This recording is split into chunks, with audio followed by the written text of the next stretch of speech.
안녕하세요. 성경 이야기를 전하는 샘물입니다. 유대인들이 성경을 읽을 때 하나님의 이름을 읽지 않는다는 것은 많은 분들이 알고 계실 겁니다. 원래 히브리어 성경은 자음으로만 되어 있었습니다. 유대인들은 어려서부터 자음으로만 되어 있는 성경 구절들을 어떻게 읽는지 배웁니다. 중세 때 그들은 모음을 개발해서 표기하는 것이 필요하다고 여겼습니다.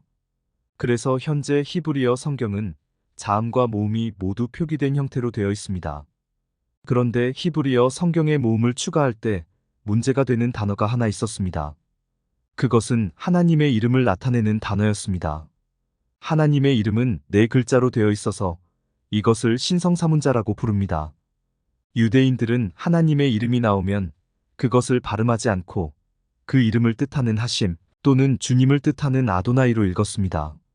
오랫동안 그렇게 하다 보니 원래 발음이 어땠는지 알 수 없게 되었습니다. 그래서 모음을 붙일 때 아도나이에 있는 모음을 신성사문자에 붙였다고 합니다. 이것을 그대로 읽으면 여호와가 됩니다. 그런데 이것은 올바른 발음이 아닙니다. 현대의 학자들이 추정하는 가장 그럴듯한 발음은 야훼입니다. 그럼 왜 유대인들은 하나님의 이름을 읽지 않았을까요? 하나님께서 읽지 말라고 하셨을까요? 전혀 아닙니다. 하나님의 말씀을 보겠습니다. 하나님이 또 모세에게 이르시되 너는 이스라엘 자손에게 이같이 이르기를 나를 너희에게 보내신 이는 너희 조상의 하나님 곧 아브라함의 하나님 이삭의 하나님 야곱의 하나님 여호와라 하라. 이는 나의 영원한 이름이요 대대로 기억할 나의 표온이라.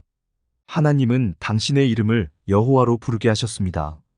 물론 원 발음은 여호와가 아닙니다만 현재 히브리어 성경에는 이렇게 표기되어 있습니다.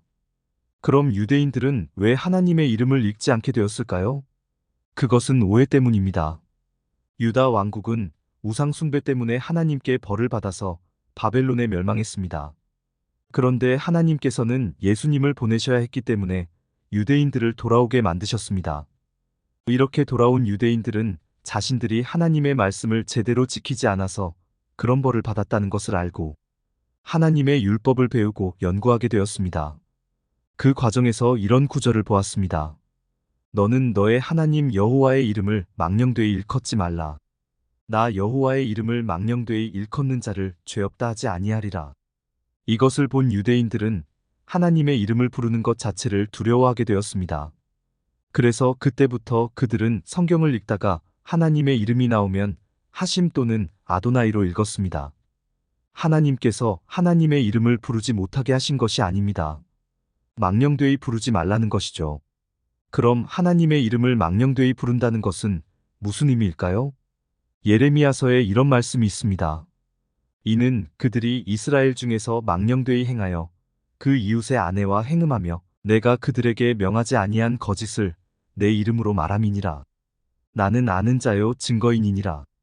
여호와의 말이니라 하셨다 하였더라. 또 스가랴서에는 이런 말씀이 있습니다. 만군의 여호와께서 가라사대 내가 이것을 바라였나니 도적의 집에도 들어가며 내 이름을 가리켜 망령되이 맹세하는 자의 집에도 들어가서 그 집에 머무르며 그 집을 그 나무와 그 돌을 아울러 사르리라 하셨느니라. 그러므로 하나님의 이름을 망령되이 일컫는다는 것은 하나님의 이름으로 거짓된 예언을 한다거나 거짓 맹세하는 것을 의미합니다. 하나님을 믿는 사람들이 하나님의 이름을 부르는 것 자체는 문제가 되지 않습니다. 잘못된 방식으로 하나님의 이름을 부르는 것이 문제인 것입니다.